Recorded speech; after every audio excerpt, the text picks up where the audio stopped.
On this episode of Newt's World, great cities like Los Angeles, San Francisco, and Oakland collapsed into squalor as crime and homelessness were allowed to explode.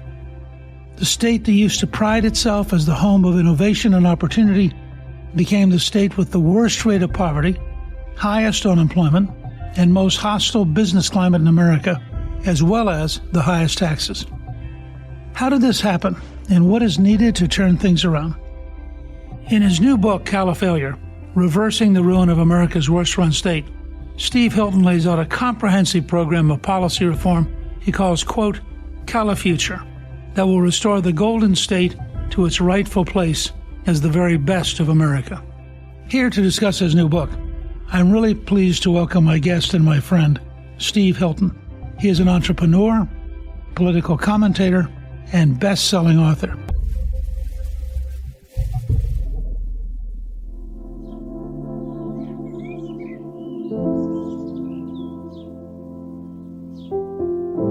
Steve, welcome, and thank you for joining me on Newt's World. It's a real pleasure and an honor to be with you. It's fantastic. I'm really looking forward to the conversation. I know that you've had such a fascinating background. Before we get into the book itself, talk a little bit about growing up and attending Oxford and working with former Prime Minister Cameron. I'll take it right back to the beginning, if I may, and explain that the more I think about it, the more important it is to everything I've been doing. My parents are Hungarian, and my stepfather's Hungarian. The whole family is Hungarian, and they were refugees from communism in Hungary in the 50s, 56, obviously the revolution, which was crushed by the Soviets. And we were immigrants and had a working class upbringing in England, and had the great opportunity of a fantastic education and made it to Oxford University, where I entered a whole new world and found myself working for the Conservative Party. I actually joined as a junior researcher the Conservative Research Department in 1990, the last year of Margaret Thatcher's premiership. I had the incredible honor of meeting her and working with her. There's a funny story about that we can dive into later if you like. And an amazing story which I have to tell you, which you will really appreciate. Many years later, I had the great, unbelievable honor of actually sitting next to her at a small dinner for her 80th birthday. And there's a wonderful story from that I must tell you. But just to bring everyone up to date, we moved here with my family in 2012 to California, to the Bay Area. And again, had the benefit of amazing opportunities. I taught at Stanford and I started a tech company and then found myself in this very improbable new career in the media. I'm enormously grateful to Rupert Murdoch and everyone at Fox for giving me that opportunity. Hosted a show where you were a wonderful guest a few times, The Next Revolution on Sunday evenings. More recently, I've stepped back from that to focus on California, my home state, which I love. I became an American. I'm a citizen now, proud American, but also a proud Californian. And I just hate what is being done to our beautiful state.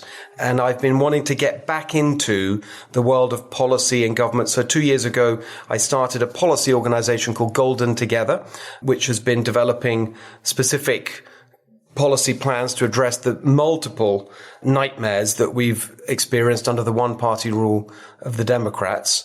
And a lot of that has ended up, informing this new book, CALIFAILURE, which is both the problem and how we got here, but also how we get out of it.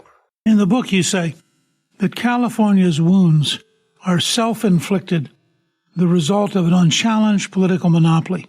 Can you talk about how we went from the state of Ronald Reagan and then Pete Wilson, and then the trajectory just carried us further and further away from the world they'd represented? A really important part of that story is the government unions and the power that they built up and the control that they built up over the Democratic Party establishment, the politicians, to the point where they are now the dominant player in California politics and exert their power in the most egregious ways. And have become so complacent about their right to rule forever.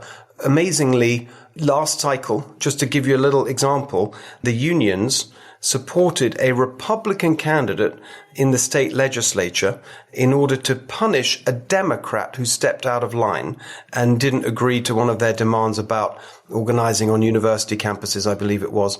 They're so complacent because the Democrats have such a big supermajority in the legislature that the unions actually, as a warning to any other Democrat who may stray from supporting 100% union demands, they funded a Republican and got him elected.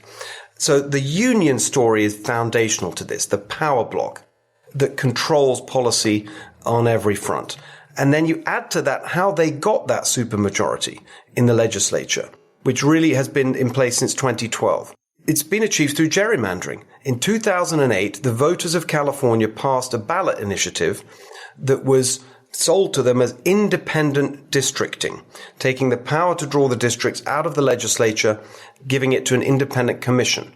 But of course, the Democratic machine totally hijacked that process. I've spoken to people involved in that process, and they went into the details of it and hijacked it. For example, the original intent of the redistricting was to use existing city and county boundaries as far as possible.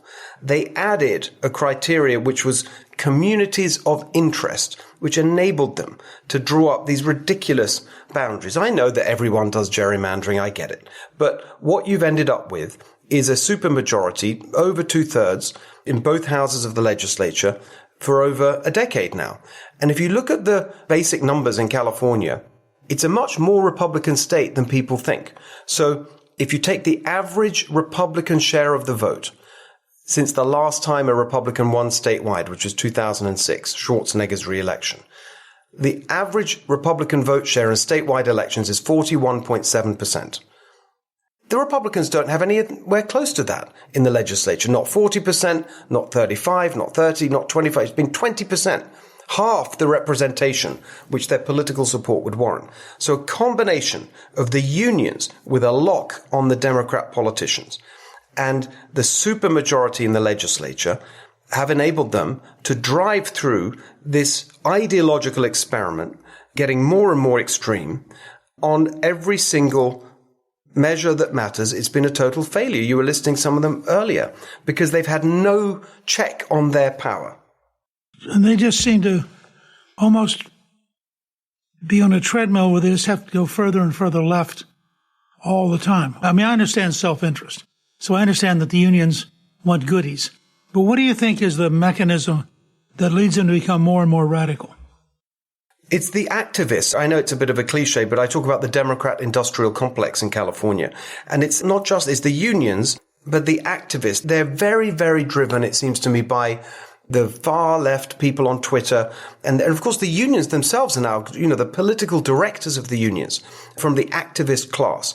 And so all the extremism we see that's appeared on the national stage, it all started in California. The Green New Deal, the extremism on gender and race, even on elections, ballot harvesting, all mail-in voting, all these things began in California. The ban on gas cars and stoves and all this stuff. And so it's activist driven. And because they do not fear a challenge from the Republican Party, they can both ignore opposing political views and actually ignore the real world consequences, because up till now, they have not been worried about being punished for any of this because the voting has been so stacked in their favor. But I think that's changing. So in that context, I've noticed that there's been a significant increase in Republican registration. It's still a long way below the Democrats. But is it your sense that the underlying dissatisfaction, because it seemed to me for a while, people who were dissatisfied just left? Yes, exactly. Which actually reduced the pressure on the left to do things right because the people who didn't like it were leaving. Do you sense there's a greater propensity right now to stay and fight rather than to leave? Yes. Can I just amplify the point you just made? Because you're right. So the people who could leave left. Massive outflows of population over the last few years. Businesses as well. And there's been a real level of complacency about that. You hear Gavin Newsom and others all the time saying, well, we're the 5th biggest economy in the world. Well, yes, that's true. And as a Californian, I'm proud of that. But if you look into the details of that, so much of that is driven by the tech monopolies who have huge revenue, but employ relatively few people. That's why you have this, at the same time, the fifth biggest economy, but the highest unemployment in the country. And so they've been complacent that the goose will keep laying the golden eggs, even as people are leaving. But here are some signs of change. In 2024, in the November election, with President Trump at the top of the ticket, not campaigning. You didn't even have a strong top of the ticket campaign in 24. For obvious reasons, the Trump campaign didn't put much effort there. The top of the ticket was Steve Garvey running for Senate against Adam Schiff. I mean, the most spending in that campaign was actually by Adam Schiff to promote Steve Garvey in the top two primary. And so you didn't have a strong campaign for the Republicans. You really didn't. And yet 10 counties flipped from blue to red, including significant ones like Fresno County, the fifth biggest city in the Central Valley.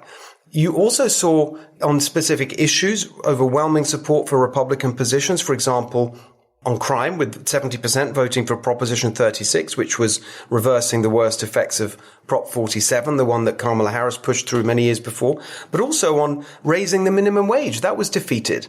Rent control was defeated. A bond measure was defeated. Really interesting underlying signifiers. There's another story. Of course, George Gascon in Los Angeles, the mayor and DA of Oakland in the Bay Area, the mayor of San Francisco. So there was a fight back. Huntington Beach is a really interesting story. I mean, it's not the biggest city, but an iconic one in Orange County, Surf City, USA. A good friend of mine, Tony Strickland, you may know Tony, just over 4 years ago, it was a council that was run 6-1 by the Democrats. Tony put together a slate of candidates. They called themselves the Fab Four, and they won in 2022. They took control, 4-3. And it was a very MAGA platform. It was not watered down, wishy-washy, Democrat light. It was a very strong conservative platform. And they implemented it, cleaning up homeless encampments, prosecuting crime properly, what was going on in the schools and the libraries. They introduced a ballot initiative for voter ID. They did all these things.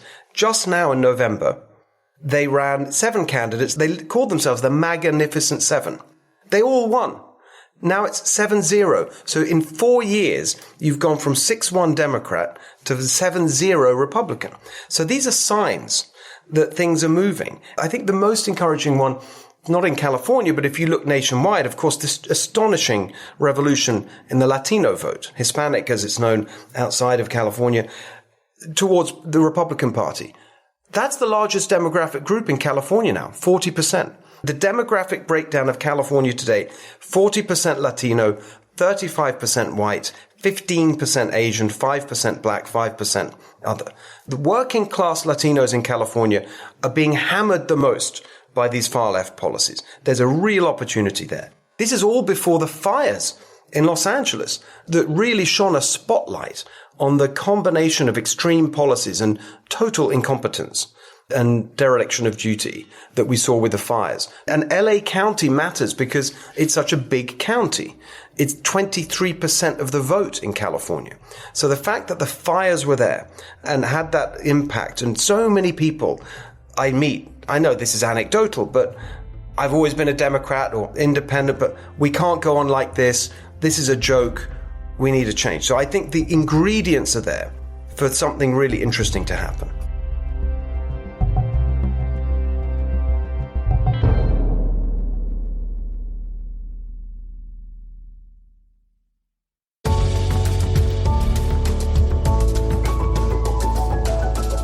One of the things that are going wrong was that there's no actual political news in California. You sort of have a relatively weak Los Angeles Times. You still have the Orange County paper. But overall, people actually don't know anything because there's no mechanism. I was very struck with the impact of Joe Rogan and the notion that you had 42 million people tune in over a period of a couple of days to listen to Trump. So he got more coverage out of Joe Rogan than all 3 of the old networks combined. Just amazing. I've wondered if it was possible, if there's enough stuff, you could almost invent an online California daily that would be center-right, basically muckraking, bringing up all the scandals, all the things, and gradually build a statewide network of subscribers who are also inherently members of a political movement. But it's going to take something like that, it seems to me, to create the organizational underpinning for the general potential revulsion that would accelerate if people actually knew what was going on. I completely agree with you. I mean, Sacramento is just extraordinary. The amount of nonsense that is churned out, it's just astonishing. This year, and no one follows this, no one knows what's happening there. And you have a few reporters who do a good job. There's one in particular, Ashley Zavala, who's from one of the networks and does really good reporting, chases the Democrats down the corridor and tries to pin them down. But generally speaking, there's very little coverage. And just the sheer volume of stuff that comes out, no one can keep track of it. It's amazing. This year, the legislative leaders, the Democrats in the Assembly and the Senate, said, we're going to put a limit on the number of bills that each member can introduce. With that limit, they've already introduced over 2,000 bills this year. Just the scale of it is astonishing. No one can keep up with it. Of course, all of it ends up feeding the bloat of the government, the regulatory state that impacts every business and every family in all sorts of ways that they don't understand. So I completely agree with you that there needs to be more coverage. The LA Times actually is really stepping up now on the fires. They've done very, very good investigative work on all the things that Karen Bass and the leadership there got wrong in the run-up to the fires. So that's changing as well. For those of us who are not from California, how do you explain the fires that got that bad? So it's a combination of things. Number one is the concept of the fuel load. And it really is an important concept. And President Trump was on this. He made this point when he was president with the forest fires in the actual forests in the Sierras and in Paradise.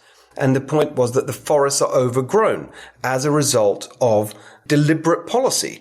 Climate extremism, environmental extremism, that basically stopped the process that had been going on for centuries of controlled burns, clearing the forest, clearing the undergrowth. That was all stopped in the last few decades.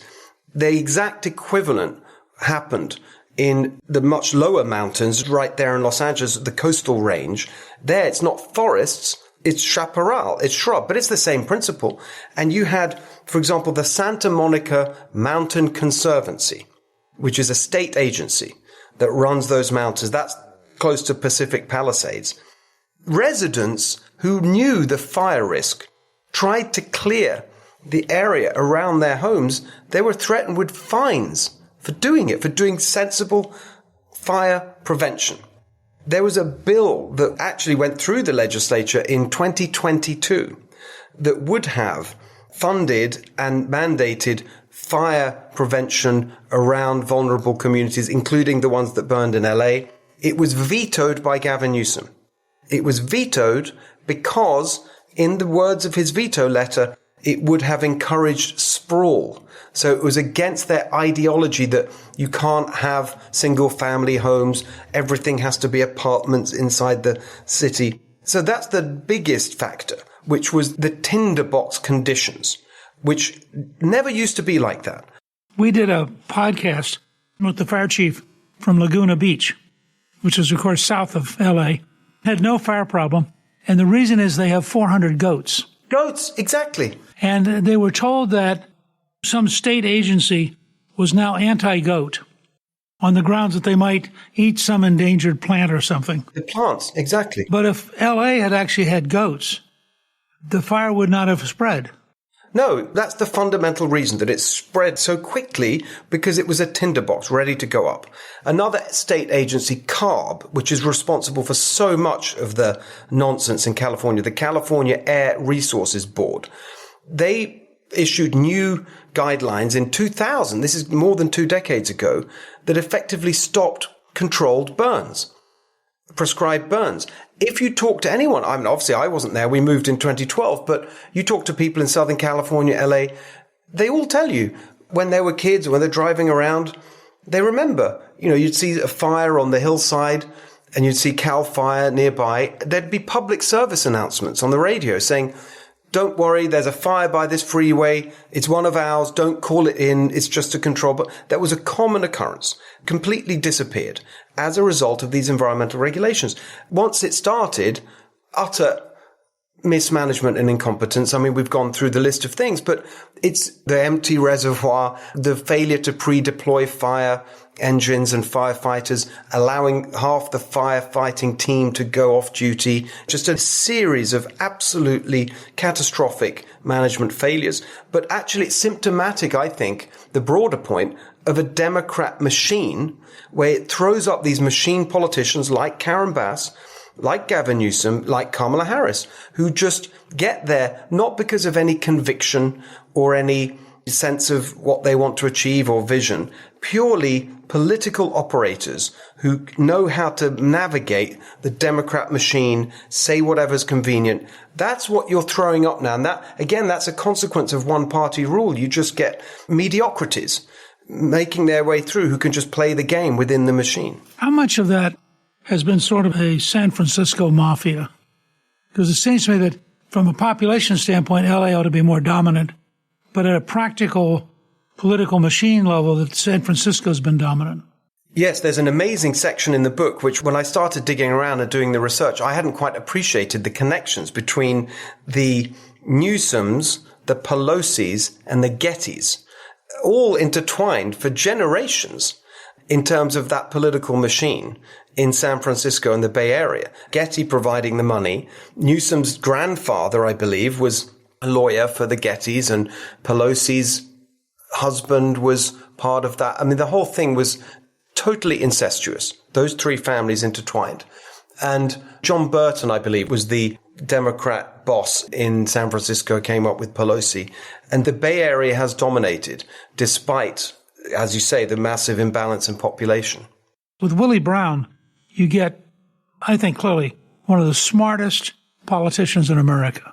And he just outmaneuvers the Republicans time after time and helps create, I mean, in many ways, Kamala Harris was invented by Willie Brown. 100%. And amazing. He's still going strong. I just saw it. I think it was his birthday this week. He's 98. Still going strong. And having a great time. Very much so. You raised a problem which I ran across. We did a lot of work on Baltimore City, which has a terrible school system, but it costs $1.3 billion a year. It's the third most expensive per capita in the country of the big cities. But the system has $1.3 billion a year to protect itself, and the reform groups have about $3 million. So when you have the teachers union and the other public opinion unions, and it used to be that it was the California prison guards. Very much so. They're huge, huge. And that they were ruthless and that they were very well organized. And they get these enormous pay increases in the pensions and the luxury healthcare. It's called OPEB, other post-employment benefits. When you dig into that, it's almost worse than the pensions. These are from the people who told us that Obamacare was the best thing ever, all that anyone needs, but it's not good enough for the unions. They negotiate for themselves way, way more generous healthcare coverage for themselves and their families. It's quite extraordinary. But there's no sense of scandal. No. That's where I think the news media problem is big. It's not being drilled into people's heads how truly corrupt the system is. But I'm curious, in the last decade, per person spending has increased by 76%, and they're still running a deficit. It's amazing. How do they manage to figure out how to increase spending more than 76% per person? Another way of looking at it, in the last 10 years or so, they've basically doubled the budget. After inflation, even as the population's been declining. Well, there's a number of things. First of all, the increasing pension obligations, which have been, to a certain extent, baked in now. There's actually not that much you can do about some of it. The healthcare that I mentioned, the favors for the unions. But then what you start to understand it when you look at things like the homeless spending. So there was a state auditor report, and there's been a couple now, but the one that caught the headlines a few months ago was $24 billion. That was the number. $24 billion in the last few years spent on homelessness that they could not track or trace and had no impact whatsoever in the view of the auditor. And of course, homelessness has increased. We have 11% of the US population in California, 45%, I believe, of the unsheltered homeless population. A total joke. Where's the money going? California is the only state that implemented at the state level what was actually initiated at the federal level with HUD, housing first, which is it's illegal in California for any project with state money to require sobriety, mandated treatment, mental health, whatever. If you get state money for homelessness, you cannot put any conditions on it in terms of personal behavior or responsibility. Give them an apartment. It's called permanent supportive housing. So they're building these apartments. The cost of the apartments is absolutely astonishing. $700,000 in the Bay Area, $1 million per unit. And that money is coming from the taxpayer, making no difference. How do they spend $1 million per unit? You come back to the unions. So there's there's the number of things negotiated with these. For example, project labor agreements. Project labor agreements are negotiated by unions, and they have one or both of the following conditions attached to them. They call it skilled and trained and prevailing wage. Skilled and trained means you have to have union workers only. Prevailing wage is actually code for massively elevated above market rates. This is a real story. I met a house builder in Fresno. We had a round table about what's going on. He had 2 projects right then going on, building housing. One was market rate, not touched by any of this. The other had a project labor agreement, which he had to negotiate with the unions because the unions had filed an environmental lawsuit to stop the project. And so skilled and trained have to use union members. Even for things like carpet fitting, there were no union carpet fitters in the area. He had to bust them in from the Bay Area, put them up in a hotel. I mean, it's insanity. On the prevailing wage, I said, well, give me an example. He said, right, in the market rate housing, I have a team of plumbers. And, it's the Central Valley. The rates are a bit lower. They're paid between $25 and $40 an hour, depending on their age and experience. Same people, exact same people, go across town to do the prevailing wage job, $95 to $120 an hour, negotiated in the contract. That's like a massive cost increase. So this is what's going on. It's a scam, and the unions are at the heart of it. I mean, here's another example. There's a really interesting guy. I tell the story in the book, in the solutions part. There's a very interesting development in construction technology called mass timber, which is an ability to use, and it actually really connects with the overgrown forest point, because simply put, to take bits of trees that were not previously usable for timber and going to squish them together and make it very strong and usable. And it's a new technology, not that new, last few years, and it's cheaper than concrete and much better for the environment, and it helps support our timber industry. But in these affordable housing projects, over the years, various lobbying groups have put conditions on them. In order to get the money, it was explained to me, there's literally a points system for your project. One of the things that will get you government money is if you use concrete, which is more expensive and worse for the environment. It's terrible from a climate perspective, but the lobbyists put that in. So it's all this scam and corruption that has built up over the years with no scrutiny. Exactly to your point about lack of investigative reporting on any of this. But was there any rationale for why they went to concrete? No, the concrete lobby, some person bribed them probably. We don't know. There's no policy benefit.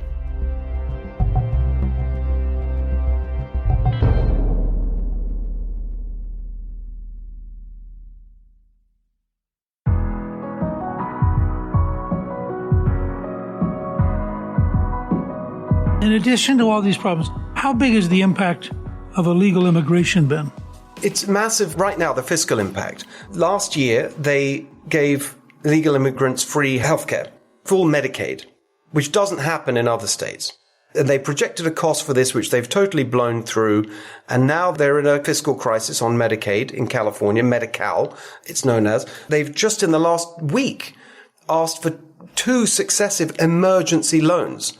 I think we're up to now $7.2 billion in emergency loans to cover the cost of giving the same health coverage to illegal immigrants. In other states, that's not what happens. There's a limited version of Medicaid. The argument is, well, you can't let people die in the street and so on. Of course. But you don't have to give full coverage as if they were citizens who've been paying into it. So there's a sort of straightforward fiscal impact. The other thing that you notice is because of the way that that's evolved over the years, you now see this enormous black economy going on in California. People outside of the system, because they're not properly integrated, that's a loss of tax revenue. There's economic activity that isn't being captured. And then there's the impact, of course, on schools. We have the terrible school results, Latino kids suffering the worst outcomes. Those tend to be the places where you have more illegal immigrants, less proficient in English, etc. Funnily enough, it's not talked about very much. It's not really part of the conversation. One of the reasons that housing is such a big issue, and it's the main reason that people are leaving the state, is housing costs, because you've got massive supply and demand imbalance. In a state that doesn't let you build houses. Exactly. So the other great area that has been tragic, when I was young, California probably had the best school system in the country. Yeah. And it's collapsed. Yes. How do you explain the scale of the collapse of the California system? This one is pretty simple. It's the takeover by the teacher unions.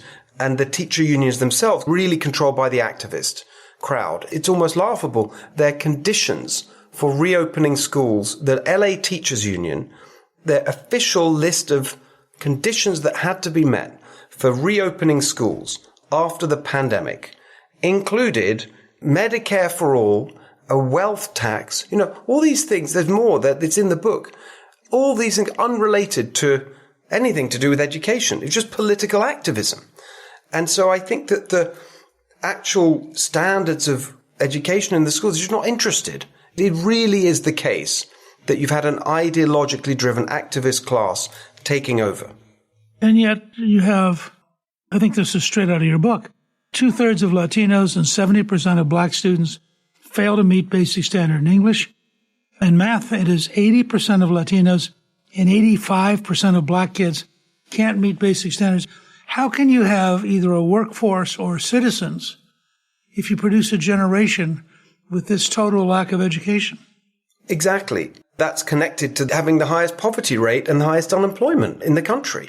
Just to be accurate, we had the highest unemployment for most of last year. As of this month, I believe we're second highest unemployment.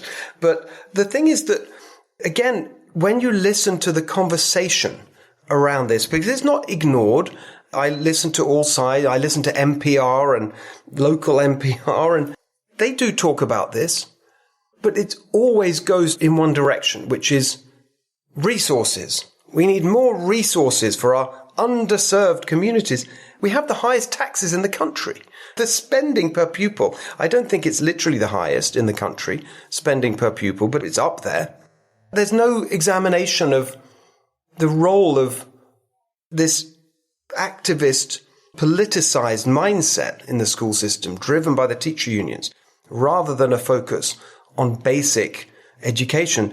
And then you have, at the state level, the bureaucracy, the legislature pushing totally the wrong priorities. So the big fight in education in California in the last few years was over the ethnic studies curriculum. So they've introduced an ethnic studies curriculum, which has now been mandated for graduating high school. You can't graduate high school without taking this class, ethnic studies. And, of course, the first version of it was just horrific. It was so bad, even Newsom sent it back. It was totally anti-Semitic. Just like a parody of the woke, anti-white, anti-Semitic ideological claptrap. Now the version that's been put out there is not much better. I mean, they toned down some of the anti-Semitism. But this is what they're focused on. It's just ideology over practicality. I have a hunch that the most common theme in 2026 will be the question, is it working? And if Trump actually has government at the federal level working, they'll keep the House. And if it's not working, they'll lose the House. And I suspect a California campaign that just said, this isn't working. I haven't seen any data. It might have a huge resonance. But I noticed that something you picked up on, that Trump actually gained ground in California against a California presidential nominee. And the 10 of the counties actually flipped from blue to red. That's probably the most encouraging result we've had in over a decade. Very much so. And again, I think the important point is that this was Trump. This wasn't a kind of watered down version. It was a very clear, strong, common sense conservative message.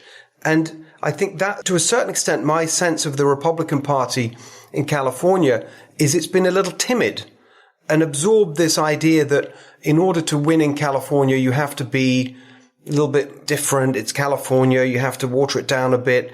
Can't be too conservative. I think that's definitely true, frankly, on the social issues. I think that is true. But on these core functional issues to do with the government, like crime, schools, jobs, running a business, housing, basic things, I think there is an absolute appetite for really clear and strong conservative positions. And I hope that, Steve, you and I can work on over the next couple of years, because I do think I'm watching sort of the ice break and the beginning of maybe a new era in California. I really want to thank you for joining me. I've always liked watching you on TV. You're always very smart and very articulate. And your new book, CALIFAILURE, Reversing the Ruin of America's Worst Run State, is available now on Amazon and in bookstores everywhere. It's remarkably relevant, not just to the future of California, but to the future of America, because we cannot have a sick California and have a healthy America. So you're doing a major, very important thing. I recommend everyone get a copy to read it. And Steve, I want to really thank you for taking this time to be with us. It was a great pleasure, and I look forward to continuing the conversation and the work. Great to see you today. Thank you. Thank you to my guest, Steve Hilton. You can get a link to buy his new book, CALIFAILURE, Reversing the Ruin of America's Worst Run State, on our show page at newtsworld.com. Newt's World is produced by Gingrich 360 and iHeartMedia. Our executive producer is Garnsey Sloan. Our researcher is Rachel Peterson. The artwork for the show was created by Steve Penley. Special thanks to the team at Gingrich 360. If you've been enjoying Newt's World, I hope you'll go to Apple Podcast and both rate us with 5 stars and give us a review so others can learn what it's all about. Right now, listeners of Newt's World can sign up for my 3 free weekly columns at Gingrich360.com/newsletter. I'm Newt Gingrich. This is Newt's World.